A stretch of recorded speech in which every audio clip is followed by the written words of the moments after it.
Now, I was struggling with a title when it came to thinking of this video because there's not really much left for me to talk about. I've covered Battlefield 4 as pretty much as I can, and my channel has grown massively throughout that time, and I'm very grateful for everyone that subscribed.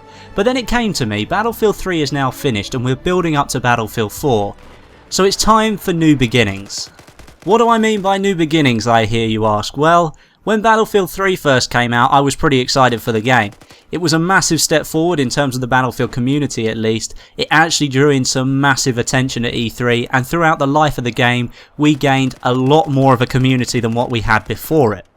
Looking at Battlefield 3 as a whole, and I think we should do when comparing games, or at least giving them a rating of our own, including all the marketing, all the DLCs, all the extra things that DICE put in, they really put a massive effort in, and I have to say, this is perhaps the best FPS game I have ever played, or at least the best FPS game that I've played in the last 2 years. But it goes without saying that Battlefield 3 wasn't exactly perfect. There were far too many game-breaking features for my liking. They were using a version of Frostbite that they hadn't particularly used for very long. Battlelog was a pain in the arse to use, especially for PC users. It was so buggy when it first came out, and it took them far too long, and it's still taking them too long to implement features such as invisibility mode. That should be implemented from the start. And this is where my idea of new beginnings comes in. We've got a new playground to go and mess around in, and it's called Battlefield 4.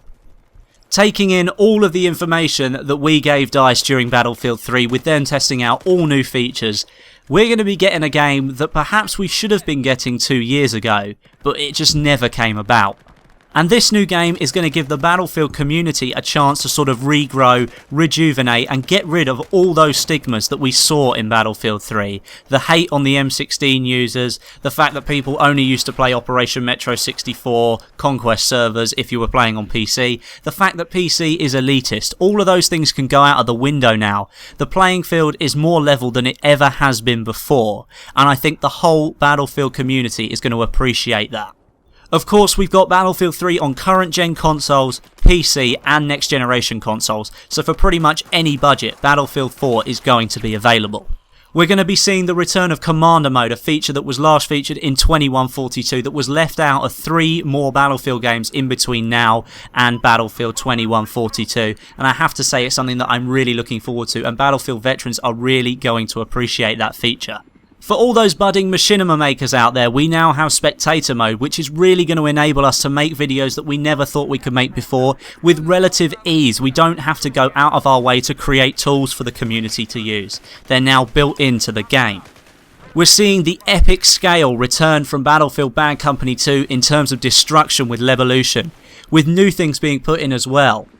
Battlefield 3's ridiculous suppression engine has been tweaked and refined, so it now actually works how suppression probably should work and how you would represent it in real life.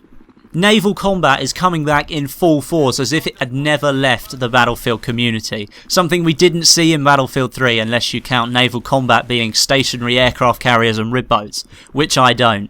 It's coming back in full force in Battlefield 4. Customization beyond belief. When I first played Battlefield 3, I thought the customization was a big step forward from Bad Company 2, but Battlefield 4 is on a completely different level.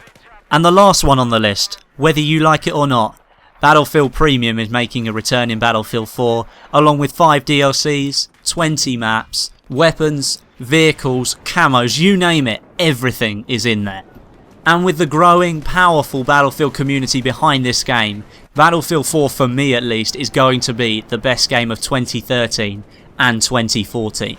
But the game can only ever be what the community makes it, so from me I say go out there and make the most of it. The Battlefield 4 beta is only a few days away now. If you haven't already, please make sure you get yourself into that beta. There are 3 ways to do it, 2 of which are only available now. You can pre-order Battlefield 4 or be part of Battlefield 3 Premium. Get into that beta and play the hell out of it. It's going to be a brilliant game, and the more feedback that we can give DICE the better, because they can make the game as good as it can be on release. So that's my powerful speech now over with. I can actually get on with the rest of the commentary because there are a couple more things that I actually want to share with you today. So what you can see at the bottom of the screen there is the first thing that I'm going to talk about. Those are 10 bits of artwork for Battlefield 4, and I don't know if you can put one and one together and make two. Those are 10 images of the base game maps that are going to be included in Battlefield 4.